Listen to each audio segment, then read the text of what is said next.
जब से अखिलेश यादव ने ब्राह्मण नेता माता प्रसाद पांडे को उत्तर प्रदेश विधानसभा में विपक्ष का नेता बनाया है, तब से इसकी चर्चा बहुत हो रही है।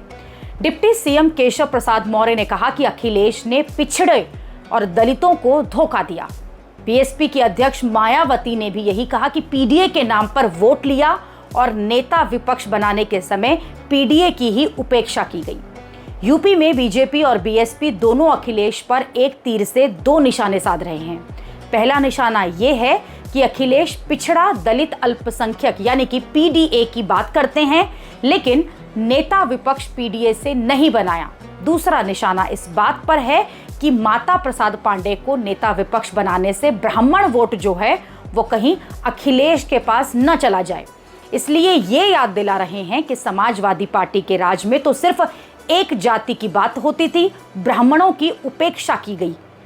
सबको यही लग रहा है कि एक ब्राह्मण को नेता विपक्ष बनाने से अखिलेश ने ब्राह्मण कार्ड चला है, जिसकी आबादी यूपी में 15% के करीब है। लेकिन माता प्रसाद पांडे को सिर्फ इसी आधार पर अखिलेश ने नेता विपक्ष की कुर्सी नहीं दी कि वो ब्राह्मण है। इसमें एक फैक्टर वफादारी का भी है। माता प्रसाद पांडे मुलायम सिंह यादव के संघर्ष के दिनों के साथी रहे हैं। 1989 में पहली बार जब मुलायम सिंह सीएम बने तो माता प्रसाद मंत्री बने थे। 2003 में जब मुलायम सिंह की सरकार बनी तो फिर माता प्रसाद मंत्री बनाए गए। 2012 में जब अखिलेश की सरकार बनी तो माता प्रसाद विधानसभा अध्यक्ष बनाए गए। अखिलेश इस बार माता प्रसाद पांडे को वो कुर्सी दी है जिस कुर्सी पर खुद अखिलेश बैठते हैं।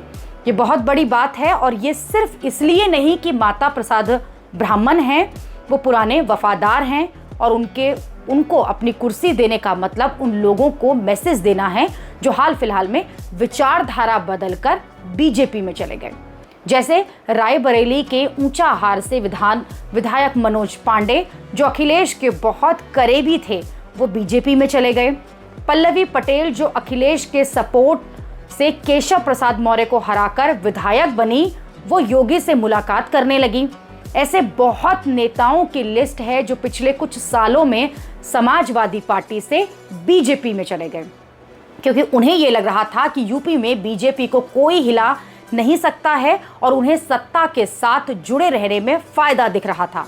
लेकिन 2024 के लोकसभा चुनाव में सबकी सोच बदल दी, क्योंकि अपने खराब टाइम में भी अखिलेश यादव और राहुल गांधी की जोड़ी ने मोदी और योगी को सबसे मजबूत जोड़ी को हरा दिया और 2024 के नतीजों ने 2027 में यूपी की लड़ाई को बहुत दिलचस्प बना दिया है। अब अखिलेश ने ब्राह्मण नेता को अपनी कुर्सी देकर बड़ा मैसेज दे दिया है कि वफादारी हमेशा अनमोल रहती है और अखिलेश हमेशा विचारधारा के साथ रहने वालों का सम्मान करते हैं।